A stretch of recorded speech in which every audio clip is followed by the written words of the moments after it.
انت السبب يا احمد عوضي. طبق كشري طبق كشري طبق كشري خلاني صبح ليل ظهر مغرب عشاء انام احلم بيه كتير قوي. خلاص بقيت احلم بيه. اخش في كل مكان بقيت اشوفه في قدام عينيا. كتير. مذيعة تخطبه على الهوا.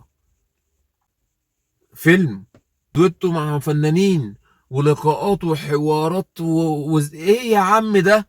ايه ما كانش طبق كشري؟ امال لو كان اتطرد مثلا من الدهان، او اتطرد من حسني، او حمام عبده.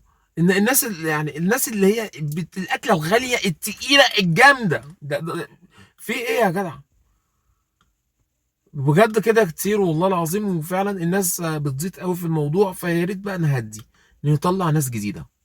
يا احمد عوضي انا عندي استعداد ان انا اطلع ترند يوم واحد بس، طلعني معاك يوم واحد بس. يوم واحد بس وانا راضي. ومش هتنك كل التناكه اللي هو بيعملها، ولا كمان هغني ولا اي حاجه. يا احمد عوضي انت صاحب الترندات، طلعني ترند لو سمحت. سلام يا حبيب قلبي.